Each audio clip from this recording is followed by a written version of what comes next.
Why do all the holy places of the British people keep being attacked, literally and metaphorically? Because they want to hurt these people. They want to hurt the people who revere them. You might say, well, why do you want to do that?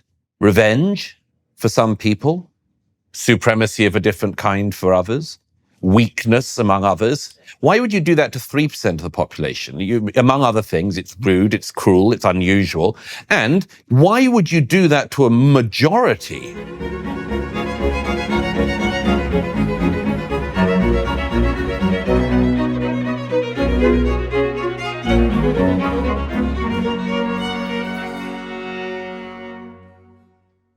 Hello, everybody. I had the opportunity today to talk with Douglas Murray. Douglas is the author of The War on the West, The Strange Death of Europe, and The Madness of Crowds, among other books.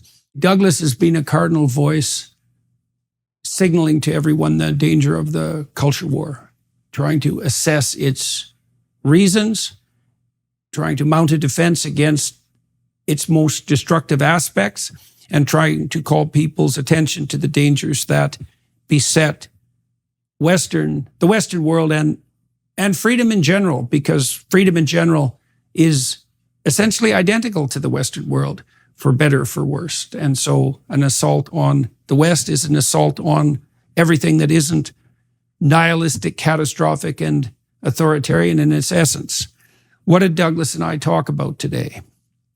We talked a lot about the situation in the UK, the recent uprisings of the British working class, the incredible ethnic and cultural tensions that have been generated in the wake of an immigration policy whose rationale is, what would you say, incomprehensible. Not only incomprehensible, but absent.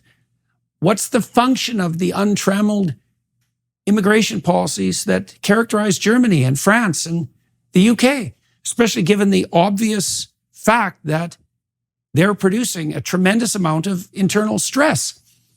We talked a little bit about the more pragmatic aspects of the problem. It's easier to travel now than it ever was before. It's easier to share information. And certainly both of those factors play a cardinal role, but there's also this strange blindness among the political elite, a willful blindness, or perhaps a motivated willful blindness to the catastrophic consequences of these kinds of indiscriminate policies. So Douglas and I spent a lot of time delving into that, trying to parse it apart, assessing also the strange union of the radical leftists with the Islamic fundamentalists, let's say with regards to what's happened in Israel and in Gaza since October 7th. So, tough conversation. We also talked about Douglas's plan to do a speaking tour for the next couple of months, and he's in a number of American cities. You could go to Live Nation and type in the name Douglas Murray and find tickets. So I'd also recommend that. I think it's going to go in LA on the 23rd of September. So anyways, on with the analysis of The Strange Death of the West. Well, hello, Mr. Murray. It's good to see you again. It's been about a year since we've done a podcast already, and it's been some time since we've seen each other. We obviously saw each other when you were on tour with me last September. I guess, first of all, I'm pleased to be able to talk to you, and there's lots to talk about, that's for sure. And I guess maybe the first thing I'd like to find out is, well, what have you got planned in the upcoming months? What's on your plate? I'm in New York at the moment, and in September, I'm doing a tour here in the US, a speaking tour, doing 6 cities from LA to New York, finishing at the Beacon Theater, where I saw you a while ago, and also doing Miami, Fort Lauderdale, Denver, and maybe some more dates to add. But that's in September, and anyone who's interested can go to the Live Nation website, and you'll find all the details there. Otherwise, I am, as ever, living out of a suitcase and trying to keep abreast of all of the things that are doing as lots of things in our societies are falling apart. So I spent a lot of the last year in Israel, in the Middle East, covering the conflict there. in Israel and Gaza. I was there for almost 6 months after the 7th of October. But now things are kicking off in quite a number of countries, as you know. So this speaking tour, let's concentrate on that for a minute too. So what's your goal and your plan? What are you offering people who come to, and what are you hoping to achieve? What are you offering people who are going to come and listen? Well, one of the things is that it's a follow-on from, I wrote this book, The War on the West, which you and I discussed when it came out about 18 months ago. And since then, there have been so many things that have happened, not least the 7th of October and the war that's followed. Because I've covered all of this up close and got some pretty extraordinary camera footage of this, I wanted to present it to an audience to be able to show what I've seen and what I think of as the realities that I think a lot of people are running away from at the moment. But the realities of what happens when, frankly, when violence breaks out. And I think it's a great warning to people in America and elsewhere. A great warning of, this stuff can become very real, as it did in Israel last October. And anyhow, there's going to be some fun to be had along the way. My friend and colleague from the Monk debates in Toronto, Natasha Hausdorff, is going to be with me on stage to do the Q&A session and interview. And yes, and there's going to be a lot of never before seen footage from a lot of crazy situations. So it sounds in some ways like a live current affairs show that's focused specifically on this issue. Okay, so you said that you're going to use, if I've got it right, you're going to use the occurrences of October 7th and afterwards as an object lesson, right? An object lesson in the consequences, of the disintegration of a societal ethos, the consequences of how do you exactly, do you tie in what you were writing about in the War on the West with what you've seen unfold since October 7th, say in relationship to what you're going to speak about? Well, one thing is, of course, is that October 7th for a lot of people in Israel was an example of what happens when you've been living in a delusion and are suddenly woken up from that. I've written a lot in recent years, as have others, about the way in which in all the Western democracies we've had a sort of lack of seriousness, really, about some of the threats that we face. There's a slumberingness that's gone on for a long time, which I and others have warned against. But I suppose, among other things, of course, it's not just about that. It's about how people react in the face of real threat and real crisis. And that's one of the things that I'm very interested in at the moment, is the way in which a terrible situation like that throws up these two completely counter forces. One is the force of real evil and what it's like to stare into the face of real evil. The other is, of course, the face of true heroism. The people who, in the face of atrocity, become the person that they were meant to be. And I've seen a lot of that in the last year. And I think there are enormous lessons to be learned, not just of the negatives, but the positives of the way in which actually, when extraordinary events occur, extraordinary people are thrown up. And, we might all see a bit more of that in the years ahead. So in what manner do you view what happened on October 7th and afterwards as a reflection of the sorts of things that you were warning about in War on the West? How do you see it as another step in the logical unfolding of the processes that you were assessing? Well, it's partly from that and partly from the previous books, including my one, The Strange Death of Europe, that came out in 2017. A lot of that was concerned with saying, look, there are deep, deep challenges that are going on to what we used to call the liberal democratic society, and a deep unwillingness of people to realize that those challenges were not metaphorical.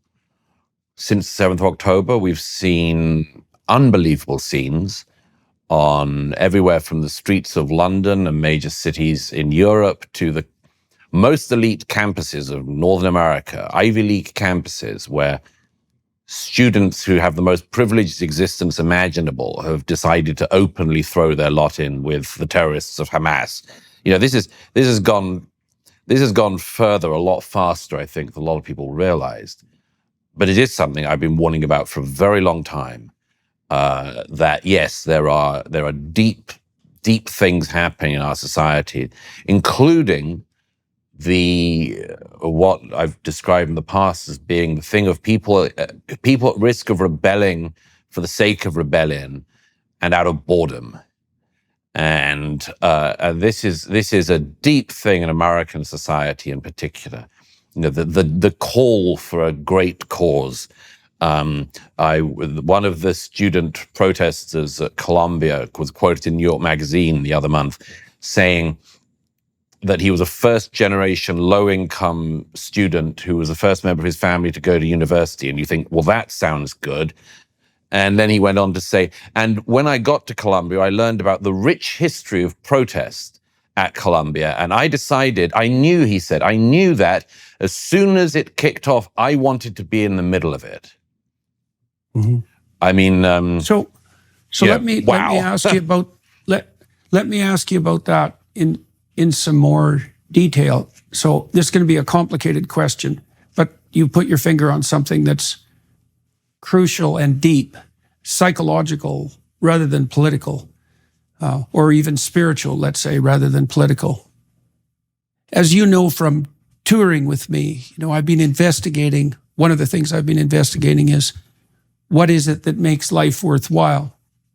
I talked to a philosopher this week on my podcast who has written a couple of books on a stream of analytic philosophy that's been debating whether or not, if you weighed up the evidence en masse, whether existence itself is a net good or a net evil, with whatever implications you might want to draw from that argument for its creator, right? So I'm not trying to make a theological case, but part of this inquiry is like, if there was a God, is it more logical to conceive of him as good or as evil? And underneath that is a sense that the proper axis of evaluation for such a question is whether there's more pain and misery in the world or pleasure.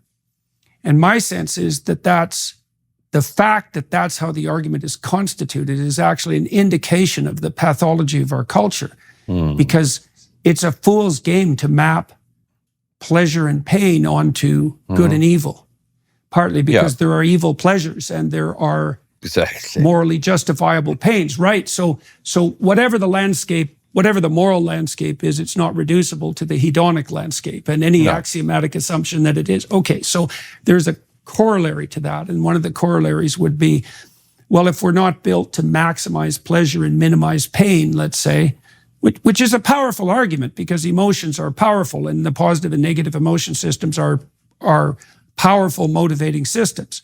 But if we're not built to maximize pleasure and minimize pain, then what's the cardinal call to existence? And my sense is that it's something akin to adventure. Maybe it's romantic adventure, which is an even better formulation. All right, so then let's say if that's the case, and you and I talked about this the last time we talked about the truth as part of the call to adventure. The heroic adventure, yes. Exactly. Well, so then if that's the case and the cardinal motivation in life is something like the heroic call to adventure, then you might ask yourself, well, what if that's not being pursued? What beckons as an ersatz alternative? And certainly protest in the name of a ideology. The name of a cause is adventure. It's very tempting. It's very tempting. I mean, I would say that in general, the purpose, finding purpose in a higher cause is, of course, one of the most useful ways to find a meaning in your life beyond the maximization of pleasure. Unfortunately, the rebellious attitude for the sake of rebellion becomes extremely appealing. Another of the students at Columbia, I'm sorry to hark on about it, but it does show a rot somewhere, at elite institutions. One of the other students at Columbia said that started the year out as a protest in October against the climate emergency, the climate crisis.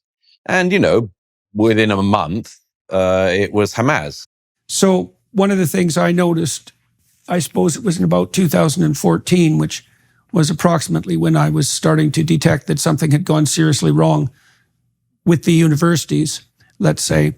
One of the things I did recognize amongst my colleagues was this axiomatic presumption that part of what the universities were there for was to teach young people how to be moral by protesting.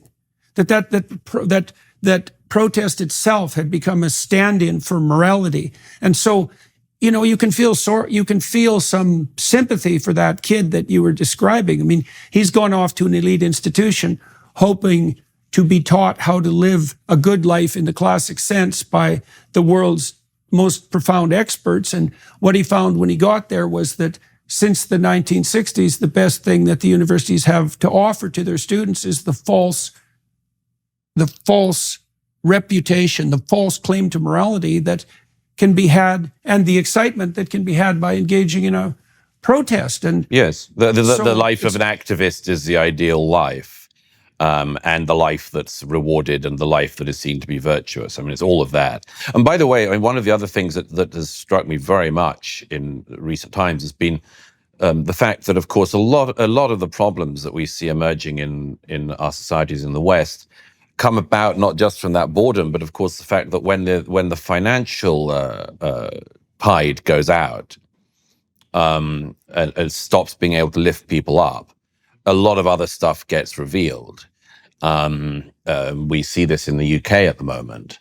It's not by any means the only explanation for the riots that have been going on. But if you look at all of the northern towns in which the riots have been going on, the material well-being of the population has declined in the last 13 years since the last set of riots. And, you sort of think, well, if the society isn't working for you financially, joblessness has actually gone up, and on top of that you have challenges to your identity. Well, of course, there's a cause right there, and not an ignoble one. If it's about saying, I want to defend my culture and all of that. Ignoble once somebody thinks that the best way of doing that is to pick up a brick and throw it at a policeman or at a place of worship. Yeah, well, it's no simple matter to distinguish the genuine protests from the false protests, that's for sure. And so let me ask you one more question about your tour and your talk, and then maybe we'll turn our attention to the situation in the UK.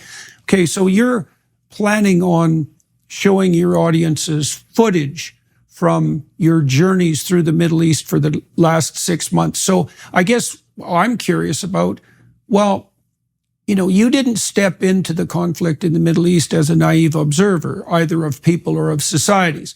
But my suspicions are that you've seen a lot more in the last 6 months than you ever really wanted to see. And so I'm curious about what you've seen and what you've concluded from that and how it's altered or extended your viewpoint, or challenged it for that matter. Like, you've been poking your nose into very dangerous places. And so what's been the consequence for you, and what is it that you're hoping to shed a light on with the imagery in particular, let's say? What are you hoping to shed a light on for the people who are going to come and hear you talk? Well, there's quite a lot of things. I mean, I've covered a lot of conflicts before, including in the Middle East, and a lot of what has been happening is sadly familiar territory to me. There are, though, as you and I have discussed before, there's a reason why hell is a pit that's endless, and when it comes to violence and the ability to commit acts of evil, it seems to me that that axiom that the pit is just endless has really been shown in the last year. I've been in Israel and Gaza most of the time since the 7th, and yes, I mean, of course, like anyone reporting from the front line, seen lots of things that I'd rather not have seen. But I mean, my belief is that there's a very important role in society for people who do that and come back and tell everyone else what it's like. not least, of course, to warn people. I mean, there's lots of things that, I've seen as a reporter and as a reporter from war zones, which I know I would not want other people to see. I know I didn't want to see myself. But in order for other people not to see that, you have to know where people can go. And, like one of the things that has struck me a lot in the last year has been that and I've made this comment a couple of times in pieces and elsewhere, that the terrorists of the 7th in particular were deeply gleeful whilst carrying out acts of unbelievable barbarism. And that's something that's something I've been thinking about a lot, because to be doing something you think is right but is evil is one thing. To be doing something that is evil and being joyful about it is and for people around you to celebrate it. And then at several degrees of remove, that people who think they've got the same cause as you would excuse it, or say well context, or much like all sorts of things like that are just alarming. And I've often thought, actually, in recent months, there was a late a historian and writer called Sane, who died about 20 years ago, made a great impact on me when I was growing up. She wrote, among other things, a biography of the child killer Mary Bell, and also the biographies of Stangl, the camp commandant of Treblinka, who she interviewed, and also of Albert Speer. I remember reading an interview with Gita Sereni towards the end of her life, and she was not a religious person particularly, but she said, having spent a lot of her life considering evil and staring at evil and writing about evil, she said it feels like a force that descends. It just manifests, and there's no other explanation for it. It isn't just about some problem in the developmental process, or simply a matter of education or opportunity. Is that on top of all those problems that do exist, sometimes there is an incarnation of evil in the world. Are you tired of feeling sluggish, run down, or just not your best self? Take control of your health and vitality today with Balance of Nature. With Balance of Nature, there's never been a more convenient dietary supplement to ensure you get a wide variety of fruits and vegetables every day. Balance of Nature takes fruits and vegetables, they freeze dry them, turn them into a powder, and then they put them into a capsule. The capsules are completely void of additives, fillers, extracts, synthetics, pesticides, or added sugar. The only thing in Balance of Nature fruit and veggie capsules are fruits and veggies. Right now, you can order with promo code Jordan to get 35% off your first order, plus get a free bottle of fiber and spice. Experience Balance of Nature for yourself today. Go to balanceofnature.com and use promo code Jordan for 35% off your first order as a preferred customer, plus get a free bottle of fiber and spice. That's balanceofnature.com, promo code Jordan for 35% off your first preferred order, plus a free bottle of fiber and spice. Well, in one way of thinking about that, I think, even technically, is that, because I've been thinking about this a lot in relationship to these new large language models, and there's a statistical probability that any given concept will be associated with any other given concept.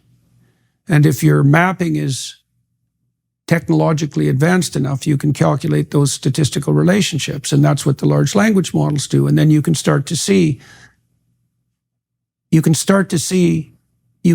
map mathematically what the psychoanalysts called complexes. And complexes are systems of ideas that occur in each other's proximity, and there's a core to them. And one of the ways of imagining the theological representations of evil, the legions of devils, let's say, that are behind the generation of the bottomless pit of hell, is that they are representations of complex of ideas that hang together. I think you put your finger on the core of it, actually. The core of it isn't evil. The core of it is gleeful evil. Mm. Right? Yes, so it's not merely the evil, and it's rejoicing in evil. Yeah, well, yeah. And that is actually the core of sadism from a psychopathological perspective, right? It's not it's positive delight. It's a multidimensional characterization. It's positive delight in the unnecessary suffering of others. right? And the unnecessary element is also cardinal, because that plays up the element that's parody. So in Auschwitz, for example, one of the games the guards used to play was to have the prisoners who got off the train cars shivering and frozen and accompanied by their dead relatives who, died of asphyxiation or froze to death in the cattle cars. They'd arrive at the camps, and then they'd be compelled to carry wet sacks of salt from one side of the camp, which was the size of a town, to the other, and then back.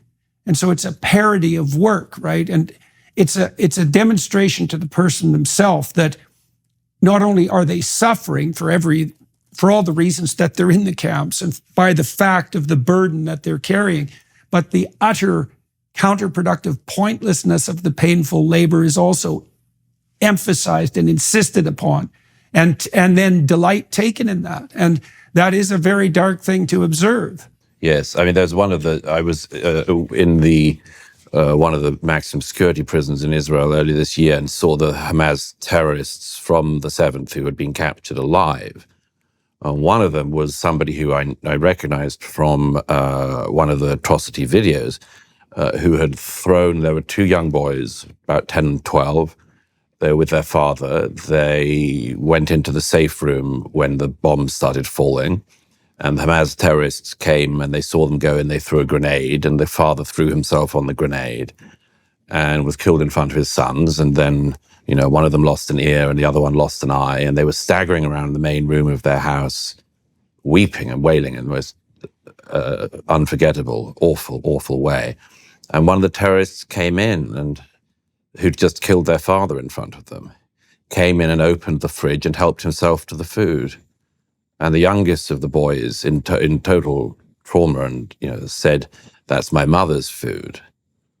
And the terrorist turned to him and said, "Where's your mother? I want her too." How could anyone do that? You put your finger on it.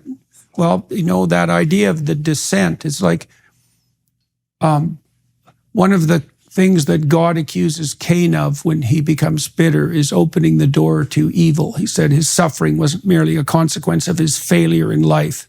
It was a consequence of his failure tempting him to open the door to evil. And so if you think about it in terms of these complexes of associated ideas, they're ideas that if you let in, they bring a host of other ideas with them. And a host is exactly the right phrase. And you might be tempted in a moment of weakness to invite something in that you think that you can control or that you could bend to your own purposes. But the problem is that you're inviting in a complex that has been around forever, and that once lodged inside you might prove that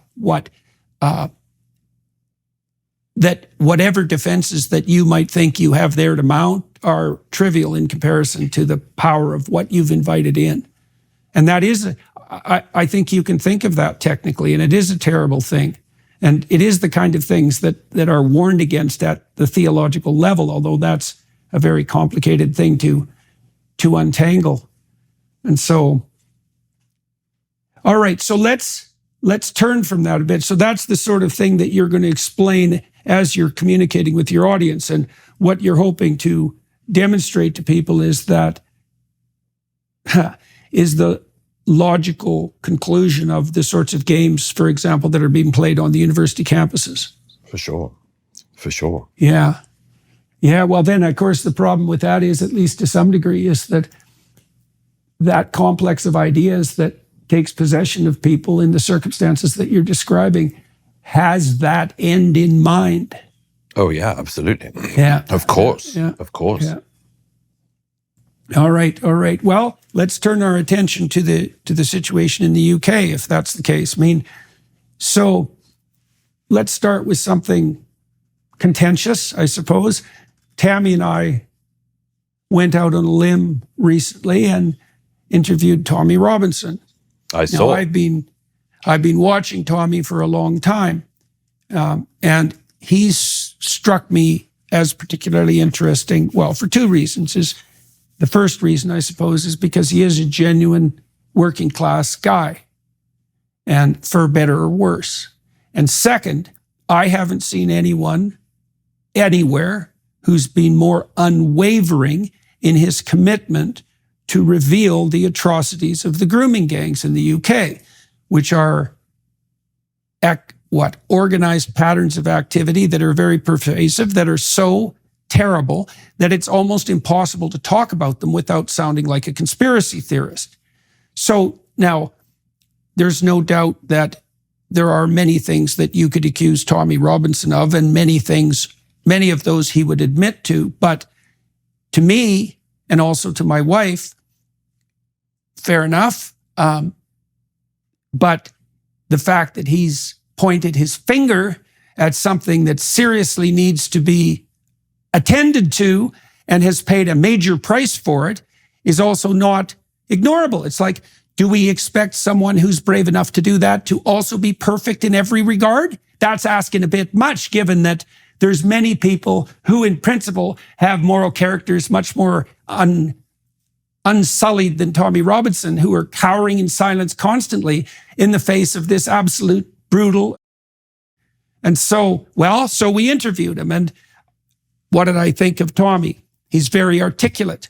He can certainly make a case for himself. And then I thought it was up to the audience to listen and to make their own judgment. Now, that was before the recent march that Robinson and his crew organized in London, which in my estimation, I'm interested in your perspective, went as peacefully and well as the protests in Ottawa, which it was modeled after. And so I thought his crew handled that extraordinarily well. Now, in the aftermath of those protests, of course, all sorts of chaotic hell has broken loose. And, why don't you are much closer to such things than me. I mean, being a denizen of that country, I'm looking from outside, trying to make sense out of it. But my sense at the moment is that the UK is somewhat of a tinderbox. And so... Yes, and I wish it hadn't been so predictable. I wrote about this so many years, warned about it. The Strange Death of Europe was largely my last-ditch attempt to warn my own society of birth and other Western countries not to go down the path that they were precisely going down. And as a former government minister said in the Times a couple of days ago, the thing about my predictions on that was that I made them not with any glee, but in a spirit of deep lamentation about what was about to happen to my society. And as I see it, Tommy Robinson's a very interesting example of this whole thing. But let me just explain how I see it. This whole conflagration of recent days started when a 17-year-old went into a Taylor Swift dance class a couple of weeks ago now and started hacking at young girls with a knife. Killed 3 girls, 9-year-olds, thereabouts, wounded many others. And the news of that came out, and a very typical modern British, modern European, modern Western thing happened, which was that in the aftermath, people started to suspect something was being kept from them.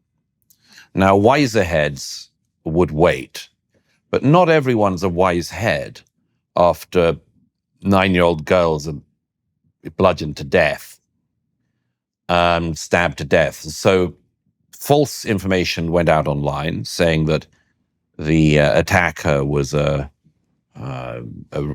arrived on one of the many boats of illegal migrants that come across the English Channel every week.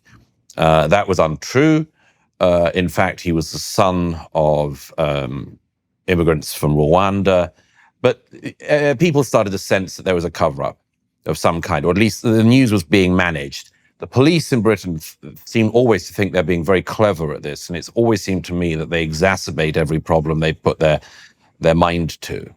They insisted that the young man was originally from Cardiff, capital of Wales, and people just sense there's something they're holding from us. Sure enough. Anyway, the point is that very unpleasant, ugly, and again, evil forces can get unleashed at such a time, the spirit of revenge. And some Protests started peacefully at first, then some violent. A mosque was targeted nearby, and then violence started to spread out to other towns. Then Muslim communities started to arm up, in some cases literally, with people turning up with knives to defend their areas. This is all, and maybe it'll die down by the time this podcast has gone out, or maybe it'll get a lot worse. But the one thing you can say with absolute certainty is it's not going to go away, because all of this is the consequence of what I call the problem of primary and secondary problems. The primary problem in the UK, as in Europe in recent years, has been the total unwillingness of the political and other classes in the UK to address deep, deep concerns of the public. And when people said in recent days, how could anyone leap to such a conclusion that the attacker would be, and you go, because everyone's seen this before. You know, people don't actually forget very fast, the media class may, but they don't forget very fast that it's only 7 years ago that the son of Libyan migrants to the UK went and detonated a suicide bomb at an Ariana Grande concert in Manchester. They don't forget fast that 3 people who had no right to be in the UK, including one whose asylum claim had been rejected, but who was nowhere near being deported, went across London Bridge in 2017, hacking at the throats of passers-by and shouting Allahu Akbar. They don't forget that. They notice it. But the British government and others have had this very, very clear policy that they don't really know what to do to tackle that. They don't know what to do really to tackle the grooming gangs issue. There was another set of prosecutions the other day, and another case is coming to court in the coming weeks. You could say, well, they clearly do. They're using the law, but a lot of the public say, well, not fast enough, and not really. There's an awful lot of rapists still walking around with girls who are their victims in the same towns, and the government knows that the public ascribe this to the government's immigration policies, its integration policies, but the government can't take responsibility for that because they've made that mistake now. The Conservative government that just left power, that said that they would bring migration down to the tens of thousands a year, left office with a net migration of legal migration at almost 750,000 a year, which is, by the way, completely unsustainable, but they just keep doing it anyway. The interesting thing that Tommy Robinson speaks to and has always spoken to is, what are you allowed to do about this or say about this? Now, if you're me, for the time being, you're allowed to write about it sometimes. You're allowed to speak about it sometimes. You're allowed to raise alarms sometimes. You're allowed to speak your mind somewhat. But if you're a Tommy Robinson character, if you grow up in Luton and you haven't had many advantages in life and you've had quite a lot of disadvantages, and you're white and working class, what are you allowed to do about this? What are you allowed to say about any of this? And the government, for decades now, has had the attitude, you're not allowed to do anything. You're not allowed to say anything. You can't do anything, because if you do, we'll call you a racist and we'll call you far right. And this has all gone on for a very long time. Well, it's an effective epithet, you know, like when I first came across your work, and I've seen this reaction in the depths of my soul to many people. When I first came across your work, which is quite a long time ago now, you know, I was leery of it. And I think the reason for that is that it's something like this. It's that there are a lot of people in the world, and I'm not going to be able to meet all of them or read all of them or have anything to do with all of them. And now and then some of them get tarred with some epithet. Well, the cost to me of accepting that tarring is very low on average, because if I don't pay attention to some person, there's a whole bunch of other people I could pay attention to. So it's not like the pool of people to attend to shrinks, right? And that epithet of far right is a very effective brand of tarring. And even it's even effective among people who are very skeptical of such things. So I'll give you an example. So I talked to Michael Schellenberger after he released the WPATH files, when he was investigating the absolute pathological corruption and craven cowardice of the cadre who presented what purport to be the standard guidelines for enlightened care to the American Medical Association, the American Psychiatric Association, the American Psychological Association. And he was appalled at their lack of competence and their ideological possession. It was another bottomless pit. And I asked him how he became aware of this. And he said, well, one way was that he had listened to Abigail Shrier and I talk about it. I guess it was 2 years ago when Abigail first put out her book, Irreversible Damage. It was the first podcast I did after I'd been so ill, and I was terrified to do it because it was such a hot topic. And, Schellenberger himself said he listened to that podcast, but he really couldn't believe it. And that's another example of the effectiveness of that tarring. Yes. It's so easy to demolish someone's reputation. And it's especially easy to demolish a reputation for people who do not have, as it were, a backlog of published work. Yeah, right, I mean, exactly. it's relatively easy, but to weigh up someone's views and make an estimation of them if they have 7 books to their name, as I do, or thousands and thousands of articles. But it can't be the case that only book authors are allowed to say anything about the disintegration of their societies. It's not like you should only be left to people who write newspaper articles. Yeah, well, God, no, not that. Like maybe least of all. And but then you go to this question, which, as you know, has come up in Canada in recent years and is very live now in Britain, which is what are people allowed to do? Now, obviously, by the way, and I'm aware, as you always are, of the deep desire of bad faith actors to seize anything I say in this discussion and misrepresent it. So let me do a very boring piece of throat clearing, if I may. The idea that people's response to any problems in their society should be to go out and commit acts of violence is obviously insane and wrong. What we're seeing on the streets of the British cities, though, raises this question, as I say, of if the public keep saying something to the politicians and the politicians keep not just ignoring them, but insulting them, what are they allowed to do, these people? These are populations that have every single election, like the rest of the British people, for 20 years, they have voted for less immigration and been told that they'd get it. And instead, it's just gone up. They have lived through an economy since 2008, where of the jobs created by the British government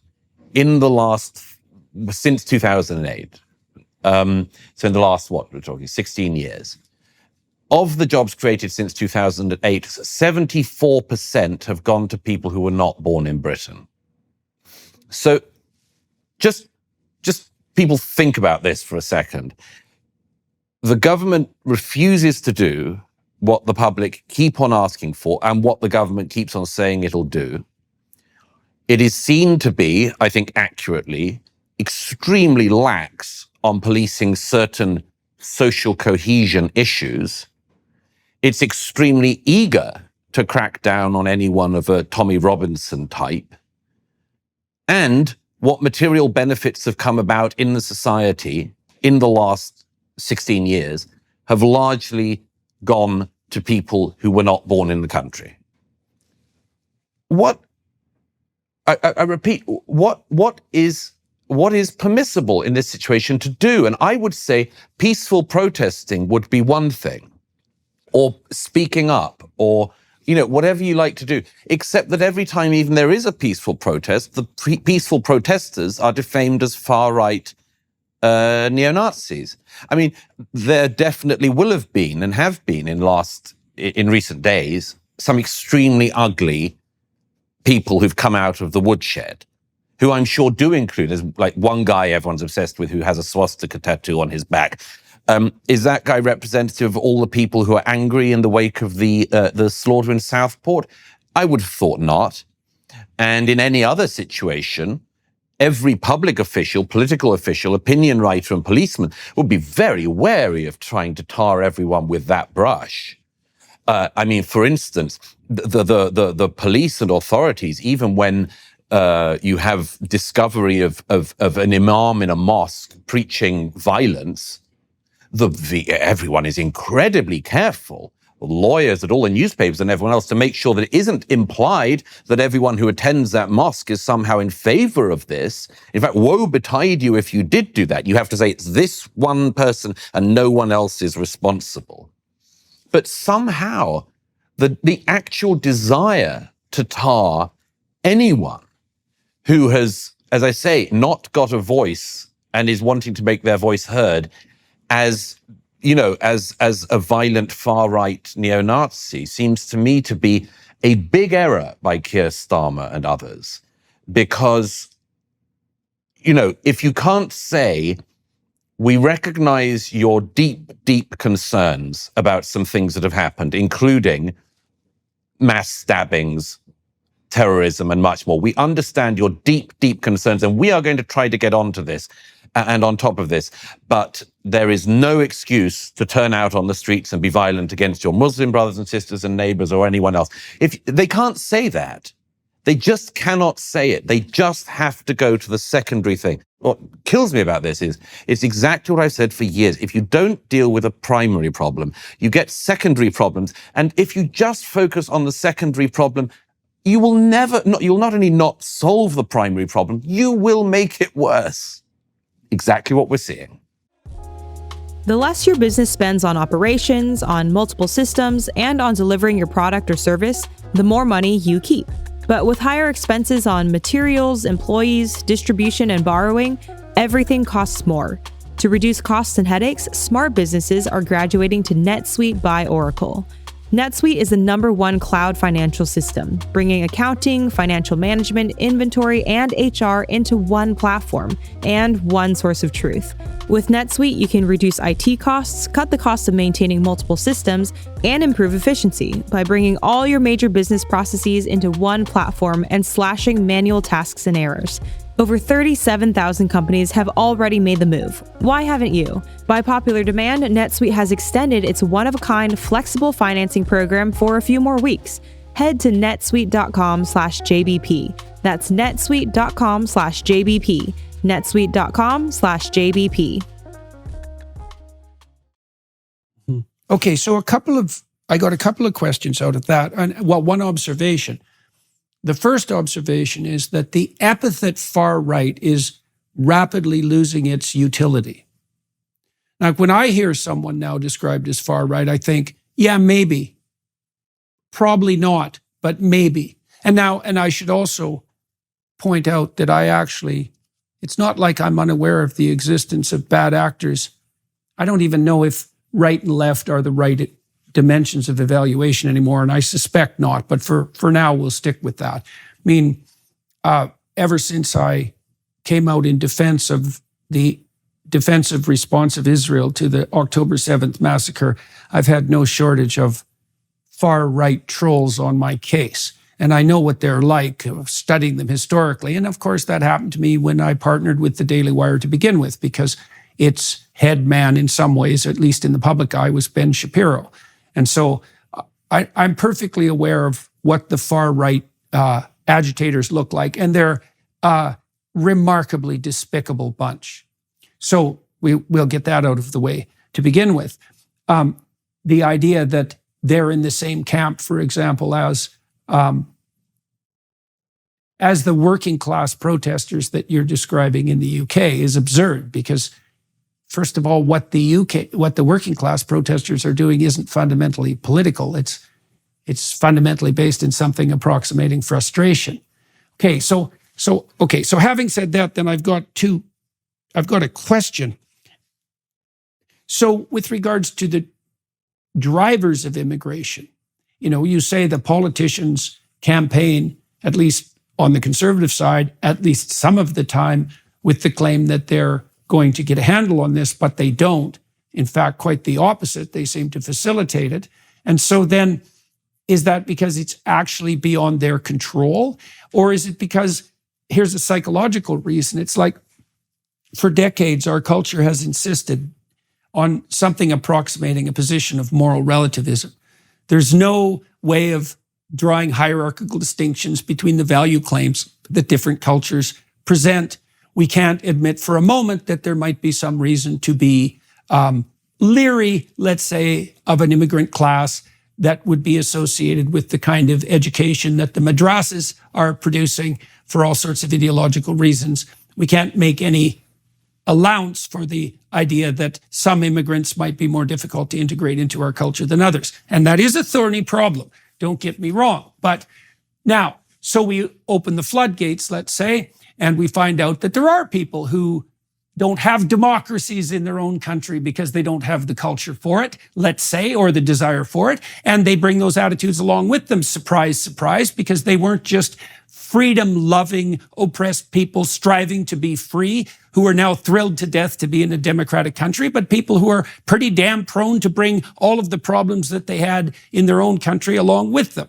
Now, and we're not supposed to say that. Now, my sense is the working class doesn't get to have their say, because if they had their say, everyone who's modern and liberal and tolerant in that pathological manner that accepts everything without distinction would have to do some serious digging into the understructure of their own belief systems and think, oh, well, and then that touches on something else. Now, so here's a weird segue,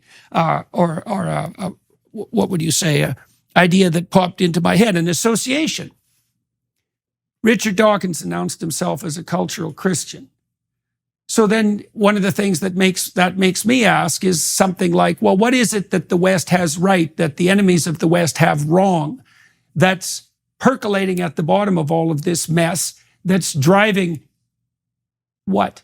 That's driving the relativistic arguments of the pro-immigration types, but that's also fulminating this terrible clash of cultures that we unsurprisingly see emerging on our streets. It's like, so the question first is like, what the hell's driving the massive immigration into the West? Because we see it in Canada, maybe worse than anywhere else at the moment, or at a more rapid rate than anywhere else. Canada's so damn peaceful, it's hard to destabilize it, but we're working hard on that. So what's driving this? Is it the insistence? Is it this ideological insistence? It's a lot of things. One is, as I've warned about for a long time, one is something that isn't inevitable but is hard to resist, which is the simple ease of movement in the 21st century, the relative cheapness of travel compared to any previous century, and the knowledge through the devices we have in our pockets around the globe. I mean, 3 billion people are on WhatsApp alone. The ability of people anywhere in the world to discover the life of anyone else in the world easily. And add to that the fact that most countries in the world are not even remotely approximating either the safety or the wealth available in 21st century Canada, for instance, or Britain. And it's inevitable that a lot of people will want that. Now, as I've said for years, just because they may want it does not mean that Western liberal democracies can remotely be the place where everybody who wants a better life can or should go. It's simply impossible. And you just crunch the numbers on people in sub-Saharan Africa who want to move into Europe, for instance. And if that happened, if the third of sub-Saharan Africa who want to move moved, Europe would totally unrecognizable. Now, the second thing that comes from that is that it is extremely difficult for politicians to maintain their borders.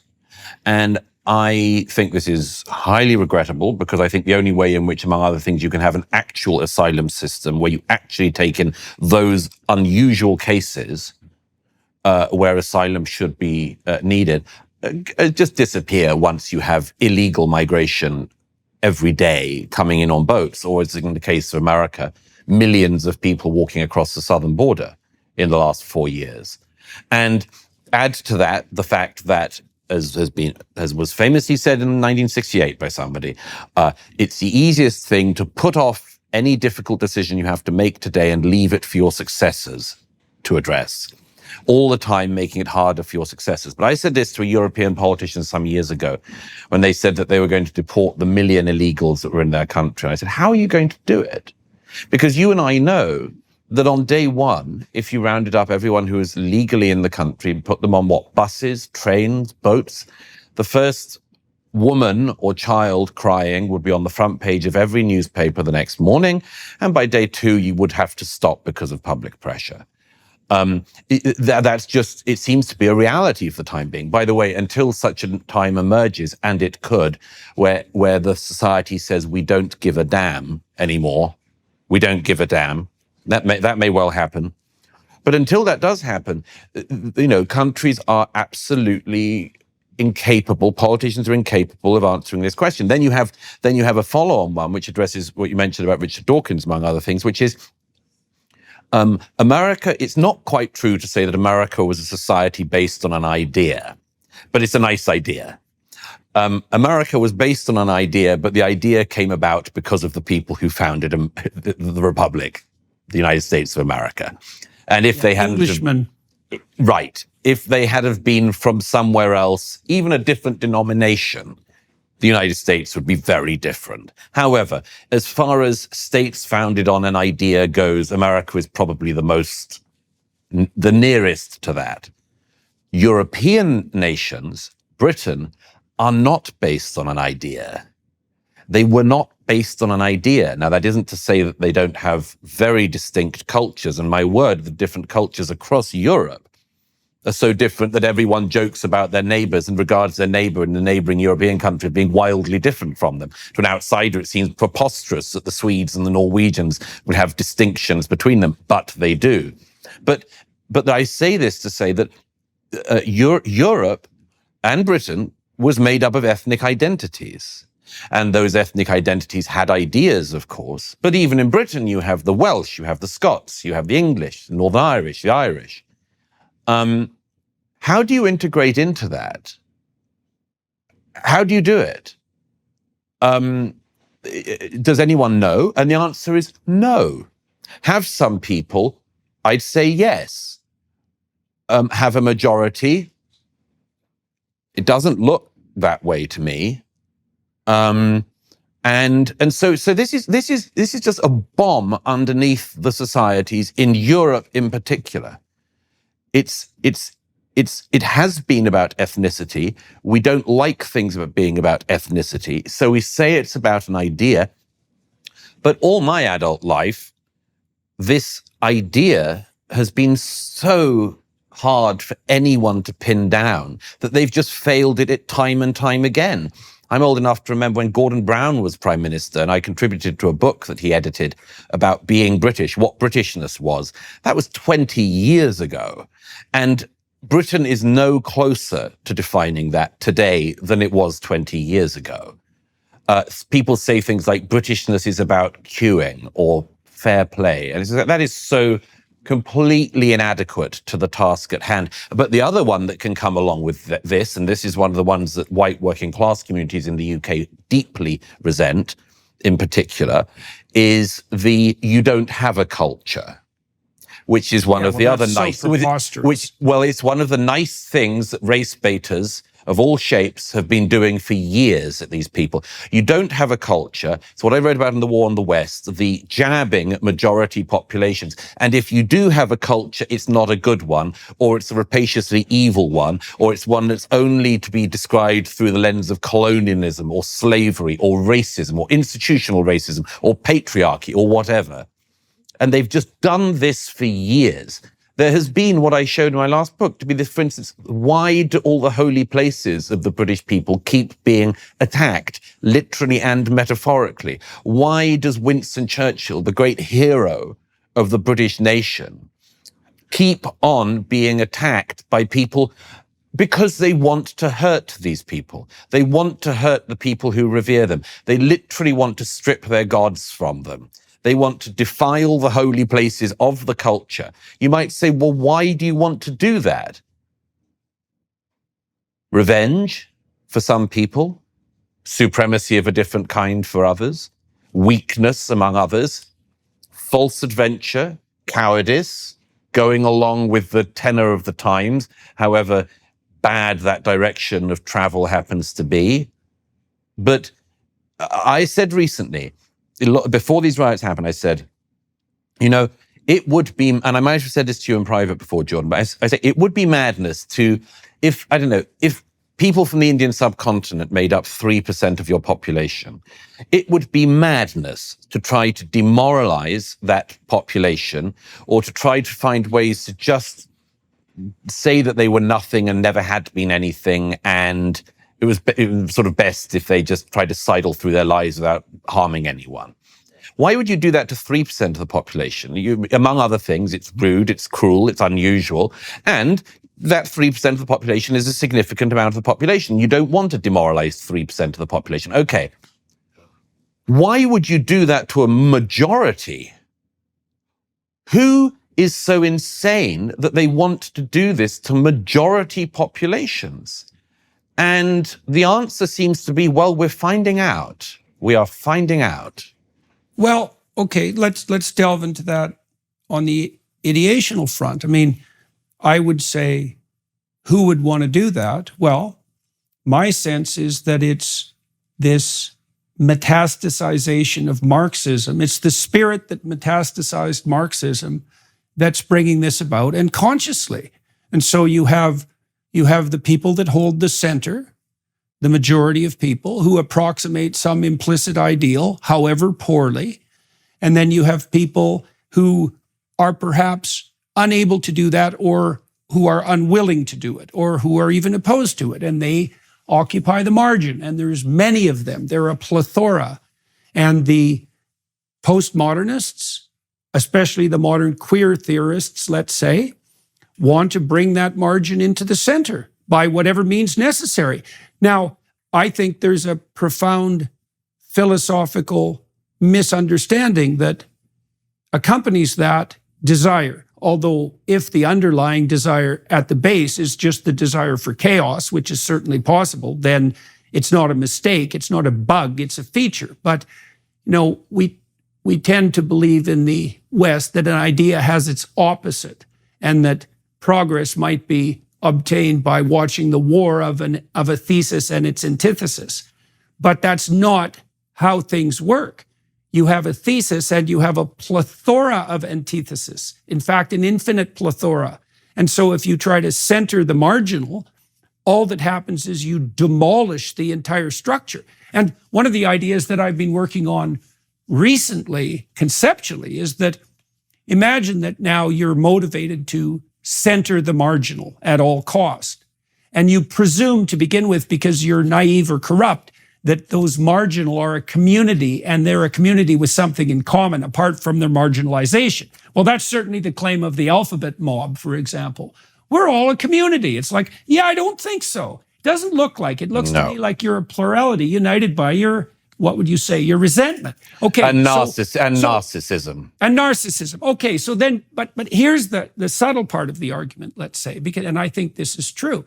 It looks to me that if you demolish the center by centering the marginal, you destroy the marginal first, not the center. Because the thing is, Douglas, the center is protected. Let me give you an example. Because I think this is relevant. So since the 1960s, since the early 1960s, under the guise of the sexual revolution, there's been an all-out assault, let's say, against the structure of marriage. And the consequence of that is that many people aren't married. But none of those people are wealthy and educated, because the wealthy and educated are just as married as they were in the early 60s. The people who aren't married are the economically marginalized, let's say, the people who are in trouble. And so that freedom that came from the removal of the patriarchal ideal, which is a burdensome thing to bear, and also a judgmental entity, let's say, single mothers aren't to be tolerated, that finger-wagging sort of morality. It's like, fair enough. Okay, now we bring the marginal to the center. Who dies first? The center? No, the marginal. Yes. Well, give another example of that, which is you see that in I don't want to go on a tangent to it, but you see that in the drug normalization, which is that the elite classes who almost always push for further liberalization in laws are actually the people who, if they do dabble in that themselves, are most likely to be able to be saved. After all, there's a reason that their job will probably support them if they want to go into rehab. And they will be able to pay, and maybe even their office will pay, maybe their firm will pay. Not so for the people lying on the streets of this city with absolutely no safety net, who have not benefited from that liberalization process, to say the least. But it's the same thing, absolutely. The people you bring in the most marginal case, and then, yes, in the end, the marginalized become the people who suffer the most. And by the way, I mean, we've just lived through this bizarre, sort of social stampede on the Paris Olympics thing. But what you said was just resonating with me, because I say, why is it now so completely predictable that an Olympic Games will have to open with a sort of balls out bearded drag queen being the center of attention, and a very obese trans person should be the kind of like the main figure of worship in this bizarre modern cult theology? And I know you notice this, I notice this. The truth is, everybody notices this. It's absurd. It's a kind of replacement theology, as far as I can see, and one that hasn't been thought through at all well, and doesn't work, and is hideous and ugly, and does not encourage people to aspire to anything beautiful or true. Yeah, well, that's the dread abomination of desolation, right? That the theologians warned about. When it's put in the highest place, then it's time to head for the hills. And what does that mean? It means something like, well, when the social order is so inverted that the most monstrous is elevated to the highest place, then that's a sign that that chaos is about to return. And that seems to me to be highly probable. Well, we can see it, and everyone can feel it. Absolutely everyone can feel it in one form or another. You can, it's very terrifying to see it start to emerge in such a dramatic form in the UK. And it is something as a Canadian, it's really something to go to Europe and hear the elite types express doubt about whether or not they have a culture. I heard people in the Netherlands say that to me. I met a group of, very well-placed comedians and artists and writers, and most of them were conservative people, and they expressed doubts about even the existence of their own culture. And I come from the hinterlands of northern Canada, and I go to a place like Amsterdam, it just makes my bloody jaw drop. And it's the same whenever I visit the UK. It's like, you people don't think you have a culture? It's like, well, who has pretensions to a culture then? Like, if Europe doesn't have a culture, then no one has a culture. I mean, Europe has a culture that's so miraculous that people make pilgrimages there in the tens of millions just to see its remnants. Yes. So yes. It's like, what the hell is this claim? It's the nicest way to interpret what has been attempted in that regard is, it's nicer to incomers if we do ourselves down a bit, because otherwise it's boastful. And maybe that is the instinct of some people. It's been a stupid thing to try to progress that from an instinct into an actual policy, and to fall back on the sort of mantras of, everyone's a migrant, for instance. I mean, this is one of the ones that has just been endlessly forced on people. And again, sorry to keep referring to it, but as I said in The Strange Death of Europe, people in Europe, Europeans, British people, others, do notice that if they moved to China or India, they would not become Chinese or Indian. They do notice that. And they do notice that if they had children in that country, their children would not be regarded as Indian or Chinese either. And that's just to pick out two countries that happen to be the largest ones. But in that case, a lot of people think, how come anyone can move here and immediately become us? And the answer is, that's not clear at all. It doesn't seem obvious at all. At the same time, of course, nobody wants to say nobody can become like us, because that's too judgmental and too negative a thought, too pessimistic a thought. And so what happens is just a set of stupid and banal lies. Diversity is our strength. That's another one. Diversity is our strength is possibly the main mantra of British and European societies now. And actually, again, as mantras go, it's false. Diversity does bring some strengths, and it also brings some weaknesses. Diversity can bring a range of ideas, and it can bring ideas so terrible that they could destroy the society. It wasn't great that Ali Harbi Ali's parents moved from Somalia to the UK, got asylum, and their son then macheted an MP to death in his surgery. We didn't need the Ali family to bring the worst of the war zones of Somalia to the streets of a British constituency. And so when you hear people saying things, insisting, everybody insisting all the time, diversity is our strength, people know it's a lie. People know at the very least it's a half-truth. And they get fed up with this stuff being forced at them because all the time they're noticing the downsides of this. And the downsides include, by the way, I mean, it can never be said enough, the change of a society when the movement is so fast and the numbers are so large and the type of diversity is so difficult. People notice that, for instance, a high-trust society of the kind that Britain used to be becomes a very low-trust society. And then belief becomes poor. Yeah. And the belief in institutions that used to characterize Britain, once all of those have delegitimized themselves, what are you left with? And then they come for the holy places, they come for your gods, they come for your temples, and people are meant to suck it up endlessly. And I've never been sure that they would. When a woman experiences an unplanned pregnancy, she often feels alone and afraid. Too often, her first response is to seek out an abortion because that's what left-leaning institutions have conditioned her to do. But because of the generosity of listeners like you, that search may lead her to a preborn network clinic, where, by the grace of God, she'll choose life, not just for her baby, but for herself. Preborn offers God's love and compassion to hurting women and provides a free ultrasound to introduce them to the life growing inside them. This combination helps women to choose life, and it's how Preborn saves 200 babies every single day. Thanks to the Daily Wire's partnership with Preborn, we're able to make our powerful documentary, Choosing Life, available to all on Daily Wire Plus. Join us in thanking Preborn for bringing this important work out from behind our paywall, and consider making a donation today to support their life-saving work. You can sponsor one ultrasound for just $28. If you have the means, you can sponsor Preborn's entire network for a day for $5,000. Make a donation today. Just dial pound 250 and say the keyword baby. That's pound 250 baby. Or go to preborn.com/Jordan. That's preborn.com/Jordan. So, well, here's an obvious question too. It's like, well, here's a definition of war. War is the definition of irreconcilable diversity.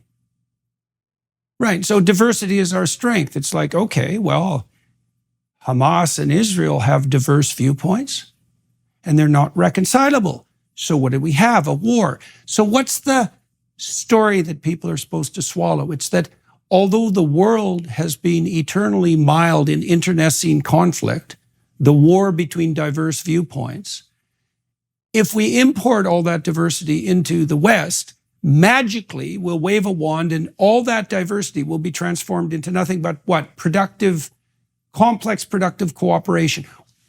In the absence, by the way, in the absence of any reconciling framework, because people like Trudeau, for example, dispense with the idea of any national identity whatsoever. So their presumption is something like, the natural state of people, regardless of the diversity of their opinions, no matter how diverse those opinions are, their natural state is productive peace, right? So that's what? That's Rousseau? Is that what that is? Is that an unbelievably naive Rousseau? And is that the unwillingness? Is that a reflection of the unwillingness to look at the aspect of the human psyche that's gleefully pursuing murder and mayhem, just to never cast an eye in that direction? It's all sweetness and light. We're all little children. And if That's what it looks like, something like that to me. It'll be the strange death of Europe will be something like the death of the overprivileged at the hands of their own naivety. Yes, and cowardice, and cowardice. You can see it. You can see it very closely. I mean, as I say, some ways. I mean, it's a horrible thing to say, but thank goodness the killer in Southport wasn't a migrant who had arrived illegally into the UK a couple of weeks earlier. But you want the peace of your society and the possible peacefulness of your society for the foreseeable future to be reliant on that never happening again. Well, there's also reliable evidence, Douglas, that the children of immigrants are more likely to be radicalized than the immigrants themselves. Absolutely. Especially reverse integration. Yeah, especially if they're having a hard time integrating, right? Well, I mean, that's one of the most common ones. I've spoken with you about this before, but I mean, the most common one is, a parent who flees a particularly ugly and warlike society like, say, Somalia might realize how lucky they are to arrive in Canada. They might. One would hope that they did. Will the child? No, the child's expectation is that the place they've born in is the normal order of things. And then a load of other people in society, have totally forgotten what the state of nature can be and has been for most of human history, and forget that actually, you can bang on all you like about disinformation or online and so on. Most people are just looking at the situation in front of them. And then suddenly war breaks out, hell breaks loose. Hopefully it's contained. But sometimes you see it completely uncontained. That's certainly what I saw in Israel. The absolute epitome of unconstrained hate that was unleashed on Israel on the 7th.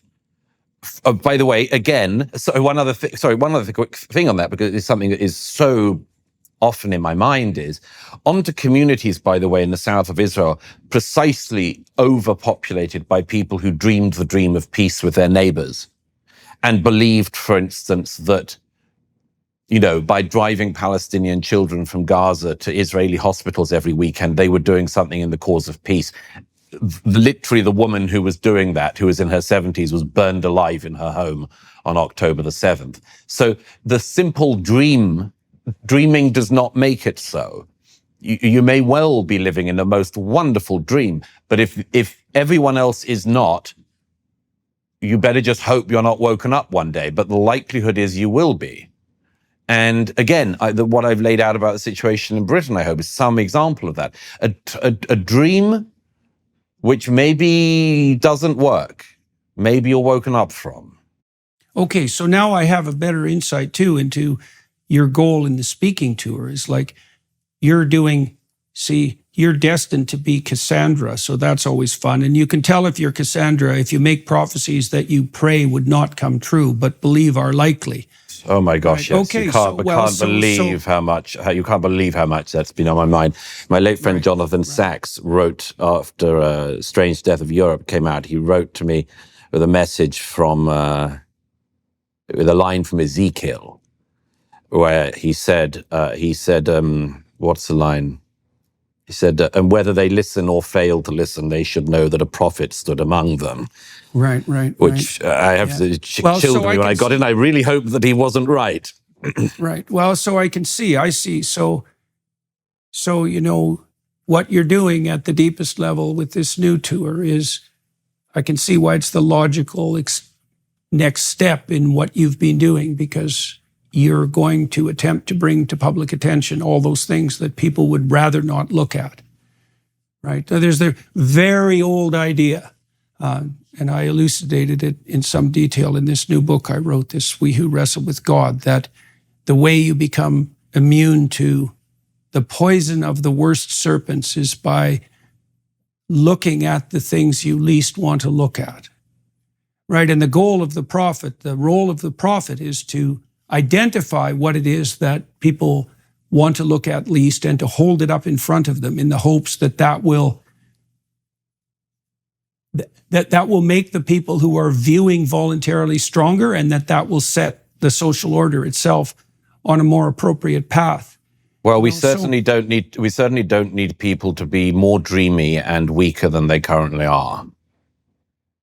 All right, so maybe we could turn our attention in this direction. You know, in this conversation, we've done a lot of what conservative types often do, which is to point to what's not good and to make a case for its pathology and danger. Now, it's that proclivity, let's say, that gives rise to the accusations from the radical utopians of the reactionary nature, let's say, of the right. Now, like I said earlier, I don't know if right and left, I don't believe even that the right and left is the right way to conceptualize what's going on in our society now. But again, we'll leave that aside. You know that with this Alliance for Responsible Citizenship, for example, that was started last year in the UK, we've been trying to outline something approximating a positive vision rather than merely pointing to the evils of the current pathway. And that outlining of a more positive vision is something that conservatives aren't particularly good at.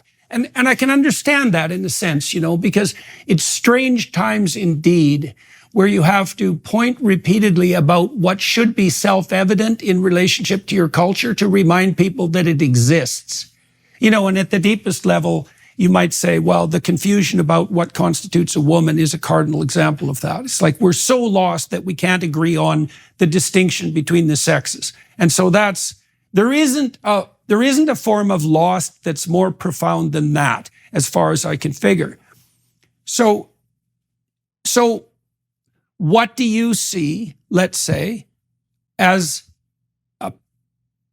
what do you offer? What do you console yourself, even, let's say, with in regards to something approximating what is it that you're defending? What is it that's the West, let's say, that whose loss you're decrying? Like what's at the bottom of this that we're in such radical danger of losing? This is exactly what Dawkins was pointing to, however implicitly, when he described himself as a cultural Christian. It's like, okay, the West is under assault. Well, what is it that's worth defending precisely? And how do you conceptualize that and make it explicit? And so, I mean, when I go to Europe, what do I love about Europe? The great beauty of its artistic tradition. That's something that if you have any sense, and any aesthetic sense at all, that drops you to your knees. To go to Italy, to a town like Florence, and to go into a random church where there's a painting that, if sold, would be worth $500 million, and to see it just hanging on the wall, unguarded, with no one around. Well, what is that? That's an indication of two types of treasure. One, the art itself. Two, the fact that that art can just sit there without having 100 men with machine guns around it, making sure that no thug comes along and purloins it. So that's the treasure of that implicit trust that you described. So there's the beauty, there's the deep sense of voluntary civilization that characterizes Europe, right? There's a remarkable history of valuation of the individual all the way down the economic framework that's particularly present in the UK, probably. It's there in the Netherlands as well. There's other European countries that share that. This is not no civilization and no culture. And then, so what is it that we should be promoting and fighting for, as far as you're concerned? The main thing is that what you've just outlined, we should be continuing. One of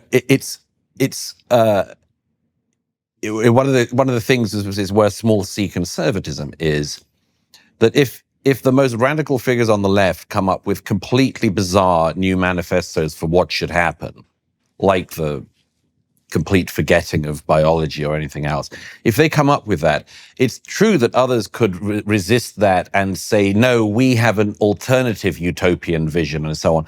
I myself not a devotee of that idea. I'm a devotee of the idea of returning to the sane and the normal and the pursuit of the beautiful and the true. Now, those are all things which you don't have to invent a whole new paradigm for. We have it in the civilization you just described, in the institutions, in the buildings, in the works of art, and much more. It's what I mean, think of it this way. What if instead of everybody in our age who has any intelligence being told that they should use it to problematize history and go over history, focus on things that were solved and try to unsolve them and make the situation worse. What if instead of that, people actually wanted to make history? What if instead of being figures who could make the past worse and approach it with greater lack of nuance than ever before, they decided to become historic figures themselves? Well, that would be something to aim for. What if instead of seeing the dozen or so figures that stand over the courtyard at Columbia University, Dante, Aristotle, and so on, what if instead of viewing them as simply dead white men, you viewed them as part of a tradition that you can be a part of and add to? Well, that would be something. And I think it's a very good vision for life. And I think it did our forebears well.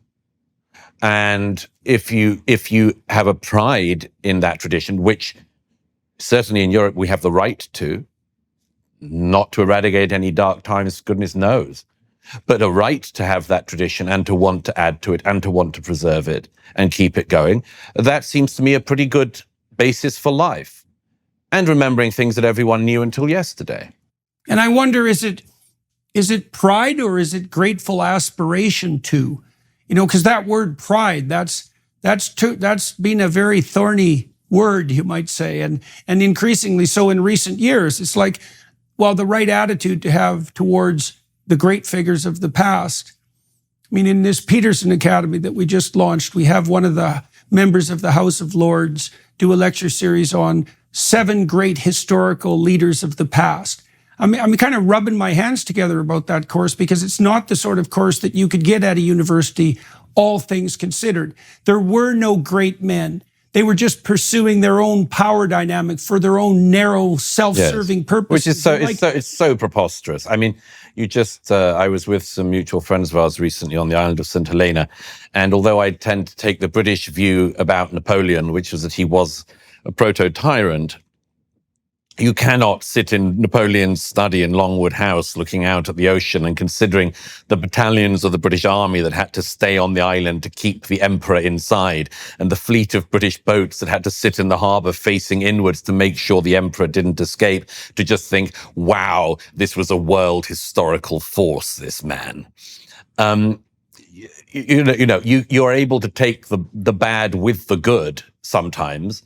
And, but goodness me, I mean, the idea that there were no great men in history or that it's all just sort of relative is so preposterous. And you don't have to go to a sort of Carlylean great man theory.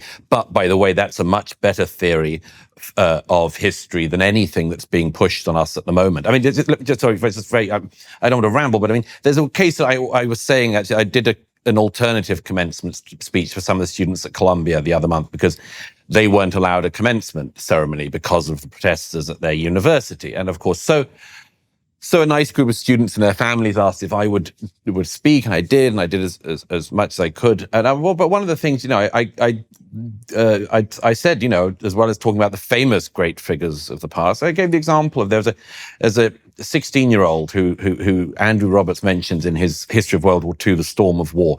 The 16-year-old who lied about his age to get into the British Navy as a submariner in 1940 or so, is on one of the submarines that sinks a German U-boat. They get the crew off the boat and it's sinking, but this 16-year-old and a couple of the others get into this German U-boat as it's sinking, find among other things one of the encryption devices which is sent back to Bletchley Park and which allows the Allies to crack the Enigma code.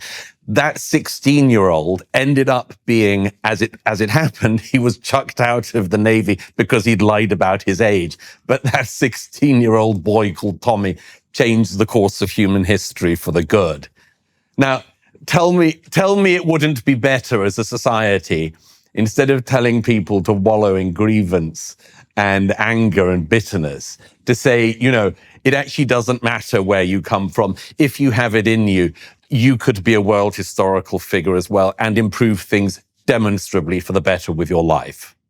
I suppose one of the conclusions that you could draw would be that the provision of ideologies that claim the contrary are generated for no other reason than to alleviate the responsibility for doing so from the shoulders, to lift the burden of responsibility for doing so from the shoulders of the authors of those ideologies. Everything is pointless. All morality is relative. No one's life has any true significance. I can do whatever the hell I want with whoever the hell I want to, with no consequences whatsoever, because in the final analysis, does it really matter? It's like, well, does it really matter? Well, the reason I concluded eventually that it did really matter was because that's the pathway to hell. And it looks to me like even if heaven doesn't exist, hell matters. And you'll figure that out when you get there. And it sounds to me like what you're doing with your new tour is bringing an expanded vision of the hell that awaits us if we don't walk a little bit more carefully than we have been. And the heroism that can await you too. That's, I will get into this more, but I mean, that is one of the things that I find extraordinary from my past year. I've seen it before, but wow, until you see what people are able to do under unbelievable circumstances and to risk their lives and sometimes to give their lives for a common good, for a purpose, for a cause, sacrificially, almost self-sacrificially. I'm thinking of people who drove right into the fire on the 7th and were citizens and who stood up for their neighbor and saved a lot of people. And people often think heroism is, sort of a thing from the past. No, it isn't. No, it isn't. It's something that if the time emerges, you would hope you'll be able to raise yourself to. But I've seen many people who did. Well, that's the purpose of education, is to prepare yourself for precisely that. I mean, you saw, when you came on tour with me, you saw the lights go on in the crowd, let's say, when a case was being made for the relationship between truth and responsibility and adventure and meaning.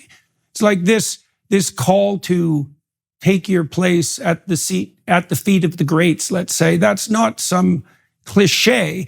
And it's so interesting to watch people's response to the representation of that pathway, because so many people are so seriously demoralized. It's like, no, you could gird your loins, so to speak, and become something. And you have a cardinal role to play, and you'd find the meaning of your life in doing that. And that meaning is more real than anything else, because it actually is the medication that you can take that doesn't precisely make you immune to pain, but it makes you able to accept it without becoming bitter and murderous. And that's not nothing. Well, right. I mean, it has to be that there is an answer to demoralization, and that is something like remoralization of people, a reminder of people to rise to their better instincts, to rise to their better pasts, to aspire to their better forebears. That's all possible. There's no reason that radicals on any side should have to drag us down into this pit. Absolutely no reason. And we should be able collectively to cut whatever rope it is that they are trying to link us to and pull us down on, and saying, no, you can go that way, but you're not taking me with you. Yeah, you're not taking me or anybody I can communicate with effectively with you. We've got 12,000 students signed up already to Peterson. That's fantastic. Yeah, well, so, that's a good, it's a good index of the hunger that people have for an education that has the goal that you just described, which is to remind people not only of where they could go if they weren't awake, but also of who they could be if they decided to be who they could be. Absolutely. I was with one of my fellow St. Helenans the other week with Andrew Doyle, who had just done the Shakespeare series for you. And I said, what a fantastic thing to have Andrew Doyle teaching Shakespeare. And I said, I said to him, one of the funny things these days is that if you wanted to get a university grant to study Shakespeare, you'd only be able to get one if you were promising to queer Shakespeare or problematize him or look at him through the colonial lens. If you just wanted to study the tragedies or the comedies, it'd be extremely hard to get a grant. But as a friend of ours pointed out, I like to reiterate, the stupid thing about that is the idea is the idea that it's our job to judge Shakespeare. Whereas maybe Shakespeare is able to judge us. And maybe if you read Shakespeare well and watch it well and listen to it well and think about it well, you'll realize that sometimes Shakespeare judges us and finds us wanting. And maybe that's just possible, that one of the reasons why we keep on wanting to chuck out great figures from the past is because actually, like anything beautiful, it makes us nervous. Any ideal is a judge. Yeah, exactly. Right. Well, and that's a very interesting thing to contemplate psychologically, because the conundrum there is, well, that means the higher ideal, the more severe the judgment. So that's a problem, and that's a non-trivial problem. Like, I'm not trying to make light of that, but there's a corollary to that, is that, well, every ideal is a goal, and there's no hope without a goal. So you can sacrifice the ideal to avoid the judgment, but then you don't have a goal. And if you don't have a goal, you have no joy, you have no enthusiasm, you have no hope. And then your life truly is the kind of bitter misery. So this is what happens to Cain, right? When he kills Abel, he kills his ideal. And the first thing he says to God is, my punishment is greater than I can bear. It's like, well, why? Well, you just killed that which you most wanted to be. And so what do you do after you've done that? Well, there's no place to go. There's no place you can run to. There's no place you can avoid your fate. And the universities have become places that are dedicated towards the demolition of the very ideal that gave rise to them. And obviously that can't stand for long. Yeah. Oh, no. And that's why, the great answer, as I said at the end of the war in the West, the great answer to all of this, and it also comes back to what you were saying about pride. I prefer to use the term gratitude, and to say that really the appropriate answer to much of the immiseration and much more is to turn it around, and instead of resentment, feel gratitude. And it's not impossible, because millions and millions of people across the world have waged that war within themselves and won. Well, I think, part of what you experience when you go into a great cathedral, if you have any sense, I wouldn't say it's a sense of your own littleness, because that's not right, but it might be something like a sense of your own littleness in relationship to the wealth of possibility that's pointed at by these remarkable architectural forms. It's like, look what human beings can do. And are you doing that? Exactly. Are you doing that? Probably not. And there's a reason why people are demoralized about that, because there must be some reason that we haven't been building things like the great basilica at Saint Denis in recent years. And there's a reason that those places increasingly look like lost tombstones in a ragged urban, dystopia. And yes, and that's why all of these things point to the same direction. The way down and the way up. And the way down, we know, and we've all been able to study, and we've all been able to see quite enough of. The way upwards, there's a task. All right, sir. Well, I think we'll close up. I always get the sense when I'm talking to you that our conversation has just begun, but well, we'll be able to continue it as we have over several years now. And for those of you watching and listening, Douglas came on my tour last September for a number of events, and that was very useful and hopefully inspiring. Certainly was for me, and hopefully it was for the audience. That certainly seemed to be the case, and with any luck, we'll be able to continue that in the future. Good luck with your speaking tour. I hope that I can come and see you at one of those events. I'd love that. And you said where do people look? So if they go to Live Nation, to the website of Live Nation, and type in my name, and we start on September the 8th at Fort Lauderdale, although that's sold out, and we go through Miami Beach, Washington, D.C., Los Angeles, New York, and then Denver on October the 13th. So it's a little over a month. Yeah. When are you in L.A.? I am in L.A. on the September the 23rd at the Wilton in L.A. Maybe we'll come out to LA and see you. That would be fun. Good to see you.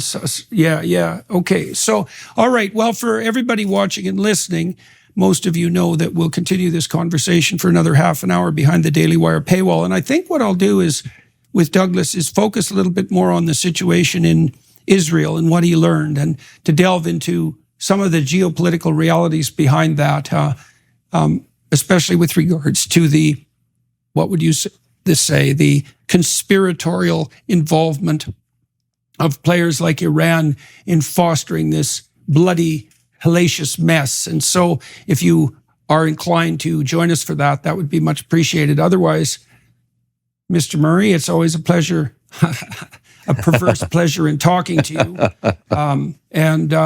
Well, good luck with your tour. Thank you. You said Fort Lauderdale's already sold out. What size venues are you addressing? Pretty big ones. I think we're now filling the Fillmore in Miami Beach for the 10th of September. So, yeah, they're nice sized theaters, but still tickets for some. Right. So come along. Well, so that's heartening. The fact it's pretty strange. If you think about it, that you can make a live event out of what you're doing, showing people this horror and atrocity, and making an intellectual case, and that there is enough public appetite for that to make it not only an event, but a mass event. That's in some ways unprecedented, because you're doing live journalism. That's not something that we've seen before. It might also have to do with the fact that as the online world becomes more and more pathological and more difficult to trust, the value of these in-person events is going to increase proportionately. Absolutely. Among other things, it's a community of people finding each other as well, finding other people concerned about the same things. Yes. And you're actually there to watch. You can evaluate deeply. And so that's an interesting, unexpected consequence of the virtualization of the world, right? Okay, and then I guess what I'll close with, apart from an invitation to everyone once again to join us on the Daily Wire side, is we'd love to have you lecture for Peterson Academy on poetry. I'd love that. Yeah, we discussed this. I'm definitely keen to do that. Yeah. Well, we could make a great course out of that, and that's our goal. All right, we'll talk about that further. And to everyone watching and listening, thank you very much. For the film crew up here in my cottage in Northern Ontario, appreciate the fact that you guys set this up and make it straightforward, and also to the Daily Wire for facilitating this. And Douglas, well, on to the next interview, and it was a pleasure talking to you. Thank you for sharing what you've seen and been thinking about with everybody watching and listening. Thank you, Jordan.